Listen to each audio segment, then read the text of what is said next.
নমস্কাৰ, মোৰ ইউটিউব চেনেলৰ অন্য এটা ৰেচিপি ভিডিঅ'লৈ স্বাগতম জনাইছোঁ। আজি এটা খুবেই টেষ্টি চাটনি ৰেচিপি লৈ আহিছোঁ। সকলোৱে বনাই বিভিন্ন ধৰণে, ময়ো বনাইছোঁ এনেদৰে। চাওকচোন ভিডিঅ'টো। ইয়াৰ বাবে লৈছোঁ নহৰু, আদা, পিঁয়াজ, দুখিলা মান ধনিয়াৰ পাত, লগতে লৈছোঁ বিলাহী এটা আৰু লৈছোঁ শুকান মাছ।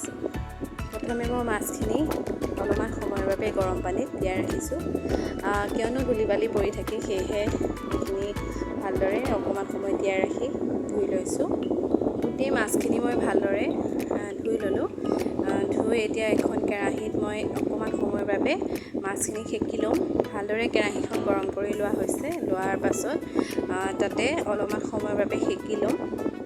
আৰু মই যে গোটাই ৰাখিছোঁ নহৰু, আদা, পিঁয়াজ, জলকীয়া, ধনিয়া আৰু বিলাহী, সকলোখিনি মই এখন গৰম কেৰাহীত অকণমান সময়ৰ বাবে মই সেকি ল'ম। আৰু জলকীয়াৰ পৰিমাণটো আপোনালোকে নিজৰ মতে দিব পাৰে। চাটনি যিহেতু, আৰু আমাৰ ঘৰত অকণমান জ্বলাটো বেছি খায়, সেয়েহে মই জলকীয়াটো বেছিকৈ দিছোঁ। আপোনালোকে যদি নাখায় নিদিলেও হয়।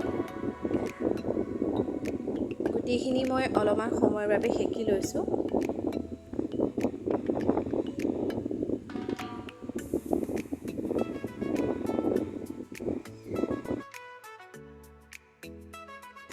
এইখিনি মোৰ ভালদৰে সেকা হৈ গৈছে। এতিয়া মই এটা মিক্সি জাৰত ভৰাই লৈছোঁ আৰু ইয়াতে দি দিছোঁ মান ধনিয়া পাত।